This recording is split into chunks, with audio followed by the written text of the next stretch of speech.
Phoenix പക്ഷി പരാമർശം വരുമ്പോഴൊക്കെ എന്താണീ പക്ഷി എന്ന് ആലോചിക്കാറുണ്ട് പലരും.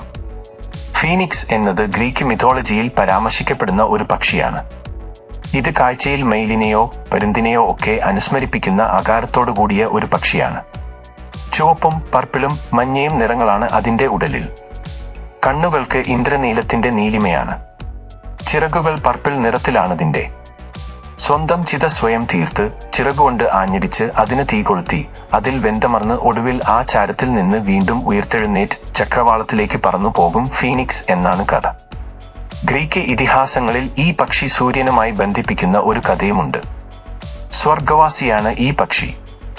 1000 വർഷത്തെ പറുദീസ ജീവിതത്തിനു ശേഷം ആരോഗ്യം ക്ഷയിച്ചു തുടങ്ങുമ്പോൾ അത് താഴെ ഭൂമിയിലേക്ക് അറേബ്യയിലെ ഈജിപ്തിന്റെ പരിസരങ്ങളിലെവിടേക്കോ മരിക്കാൻ വേണ്ടി പറന്നിറങ്ങുന്നു. അവിടെയും സ്വാഭാവിക മൃത്യു ഈ പക്ഷിയെ തേടിയെത്തുന്നില്ല. അതുകൊണ്ട് അത് ചുള്ളിക്കമ്പുകൾ കൊണ്ടും ഉണക്കയിലകൾ കൊണ്ടും ഒരു കൂടുകൂട്ടി അതിൽ സൂര്യോദയം കാത്തിരിക്കുന്നു. സൂര്യദേവൻ തന്റെ രഥവും തെളിച്ചുകൊണ്ട് ആകാശത്തുകൂടി സഞ്ചരിക്കുമ്പോൾ ഈ രഥം ഫീനിക്സിന്റെ കൂടിന് നേരെ മുകളിലെത്തുമ്പോൾ അത് അതീവ ഹൃദ്യമായൊരു പാട്ടുപാടി സൂര്യദേവനെ ശ്രദ്ധ തന്നിലേക്ക് ക്ഷണിക്കുന്നു. ആരാണ് വിളിച്ചതെന്നറിയാൻ സൂര്യദേവൻ ഒന്ന് തിരിഞ്ഞു നോക്കുമ്പോൾ ഒരു തീപ്പൊരി ഫീനിക്സ് പക്ഷിയുടെ കൂട്ടിലേക്ക് ചിതറുന്നു. നിമിഷനേരം കൊണ്ട് കൂടിനൊപ്പം ഫീനിക്സ് പക്ഷിയും എരിഞ്ഞുമരുന്നു. എന്നാൽ ഈ സംഭവം നടന്നു കൃത്യം 3-ാം ദിവസം തന്നെ ഈ വെണ്ണീറിൽ നിന്നും ഫീനിക്സ് പക്ഷി തന്റെ അടുത്ത 1000 വർഷത്തെ സ്വർഗീയ ജീവിതത്തിലേക്ക് ഉയർത്തെഴുന്നേൽക്കുന്നു എന്നാണ് ഇതിഹാസം പറയുന്നത്. അങ്ങനെ മരണത്തിന്റെ ചാരത്തിൽ നിന്നും ഫീനിക്സ് പക്ഷിക്ക് ഉയർത്തെഴുന്നേൽക്കാമെങ്കിൽ തോൽവിയുടെ ഇച്ഛാഭംഗത്തിൽ നിന്ന് ഉയർത്തെഴുന്നേൽക്കുക എത്ര നിസ്സാരമായ ഒരു കാര്യമാണ് എന്ന ആശ്വാസമാണ് ഫീനിക്സ് പക്ഷിയെപ്പോലെ എന്ന പ്രയോഗത്തിലൂടെ തോറ്റുപോയവർ മനസ്സിലേക്ക് ആവേശിക്കാൻ ശ്രമിക്കുന്നത്. സ്വന്തം ചാരത്തിൽ നിന്ന് പുനർജനിക്കാൻ കഴിവുള്ള ഒരു പക്ഷിയുടെ കഥയാണ് ഫീനിക്സ് പക്ഷിയുടെ ഇതിഹാസം പറയുന്നത്.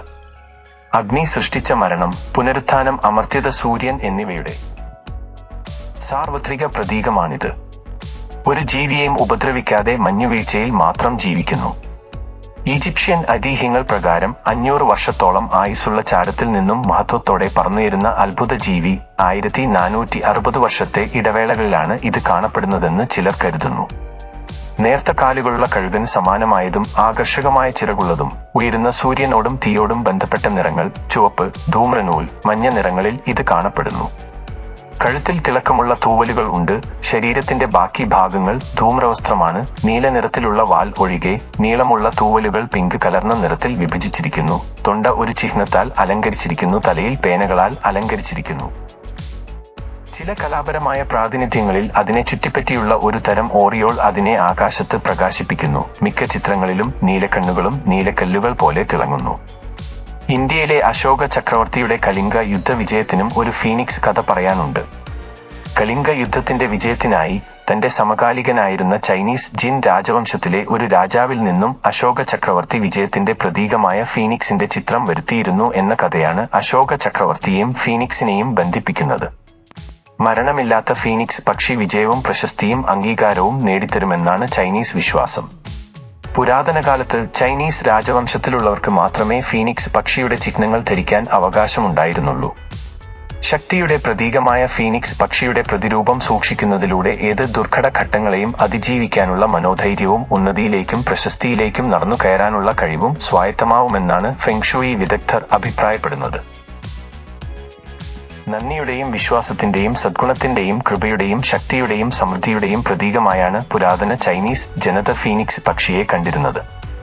സൂര്യന്റെ പക്ഷി, അസീരിയ, അറേബ്യ ഗംഗ, ദീർഘനാളത്തെ പക്ഷി, Egyptian Bennu, native American thunderbird, Russian firebird, Chinese Fenghuang എന്നിങ്ങനെയും ഇതിന് പേരുകൾ ഉണ്ട്.